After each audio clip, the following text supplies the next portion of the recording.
Welcome to the presentation of National Panel Survey Wave 5, which was conducted in 2020-2021. In this presentation, we will have background, demographic, access to water, energy, education, health, labor, income diversification, agriculture, and conclusion. National Panel Survey is a nationally representative longitudinal survey that collects information on the living standard of the population, including consumption expenditure, farm and non-farm income generating activities, and other socio-economic indicators. Up to now, 5 waves of the survey have been successfully conducted, where the first one was on 2008-2009, the second one on 2010-2011, the third one on 2012-2013, the fourth one on 2014-2015, and the fifth on 2020-2021. This was all implemented by the National Bureau of Statistics with the collaboration of the Office of the Chief Government Statistician, Zanzibar. The sample designed to be nationally representative with rural-urban stratification with 4 strata, that is Dar es Salaam, other urban areas in mainland, rural areas in mainland, and Zanzibar. The sample contained 3,265 households, and that was followed on the second wave and third wave.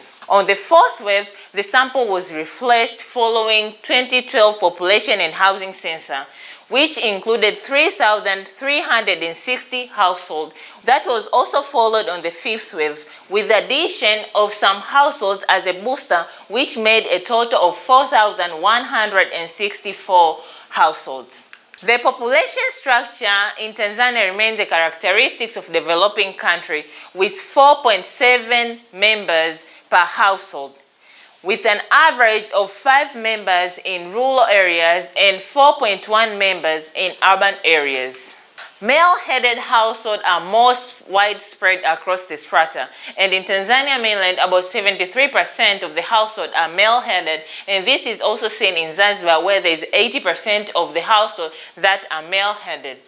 The highest incidence of the female household head is seen in other urban, which is about 30% of women who are household head. There is an improvement in access to clean drinking water. In Tanzania now, about 65% of the household have access to clean drinking water in dry season, and in the rain season, 50% of the household have access to clean drinking water. Energy sources are the key drivers in transformation of the nation. In Tanzania now, more than 30% of the population use electricity as the main source of energy for lighting. And this is mostly driven in urban areas where there is about 70%, and in Dar es Salaam where is 81%. Though in rural areas there are still barriers, but more than doubled households have been increasing the use of electricity. And this is due to Tanzania Rural Electrification Project, which has improved the availability and accessibility of the energy. Alternative fuel like electricity, gas, and animal residual are now used for cooking. In Tanzania, more than 10% use this alternative fuel for cooking, and this is mostly seen in urban areas and in Dar es Salaam. The literacy rates of the population have been also increasing. Now, about 76% of the population are now literate. And this is mostly boosted in rural mainland and Zanzibar, where there's an increase of 9 percentage point increase in rural mainland and about 11 percentage point increase in Zanzibar. Dar es Salaam, which has a better access to educational service, has also remained to have the highest literacy rate. Youth between 15 up to 24 years who are expected to be completed pre and primary school have also been increased compared to the general population. Net enrollment rates have also increased in primary school for children between 7 up to 13 years old. The highest rate is also seen in secondary school, where there is about 14 percentage point increase between the 2 waves. The government of United Republic of Tanzania aim to ensure access to education by all, including mostly vulnerable children like orphans. And this has been highly in secondary school, where the net enrollment rate between orphan and non-orphan is the same, which is 39%.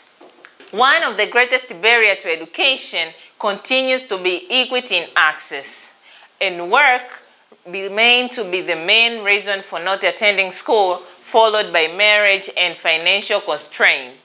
Births attended by skilled labor have also been increased from 70% to 85%, and this is highly on rural areas where there's an increase of 21 percentage points. Moreover, 42% of women in Tanzania gave birth in hospital or maternity clinic. Agriculture remains predominant sector in Tanzania in providing employment. About 73% of individuals in rural areas are employed in this sector. Service sector employs largely in urban and in Dar es Salaam. In Zanzibar, agriculture and services are the main sector which provide employment. Across the wealth quintile, the poorest are predominantly employed in agriculture and the richest work in services. Agriculture appeared to be a buffer during the pandemic season. On the wealth quintiles, there's an increase of people who work in agriculture compared to the previous wave. And this is in contrast with the service sector, where individuals who were working in this sector have been fewer compared to fourth wave. Youth unemployment have still been a concern in a country whereby 10% of the population aged 15 up to 35 years are neither in education, employment, nor training. And across the strata, there are also gender discrepancies where more females are out of workforce compared to male. Income diversification have also been increased in Tanzania. Now 4 out of 10 individuals have more than one source of income. And that many farm households now earn income from all farm activity like wage and self-employed. Though agriculture have been predominantly sector in providing employment, but a lot has to be done in order to boost their productivity. Now, about 37% of the household use any fertilizers in production. And there is an improvement in using organic fertilizers,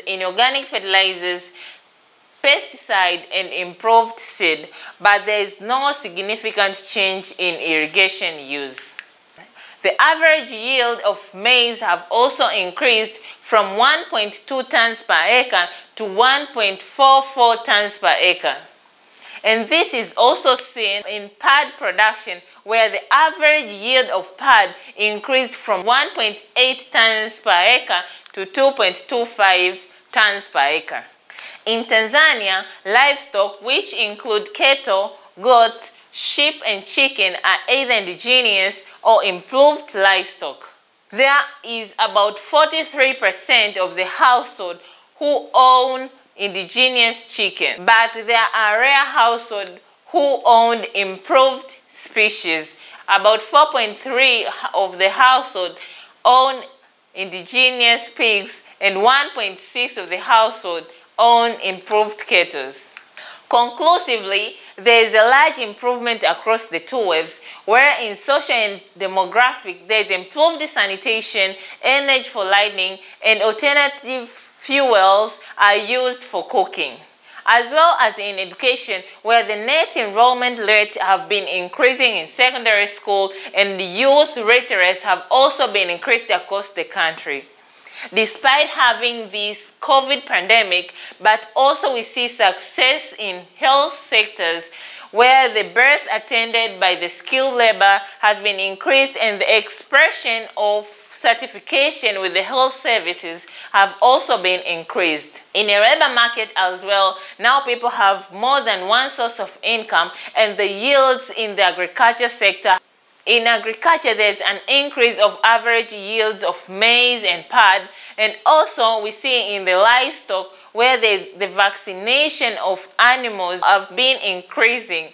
Some of the household, all of the animals are being vaccinated. Thank you.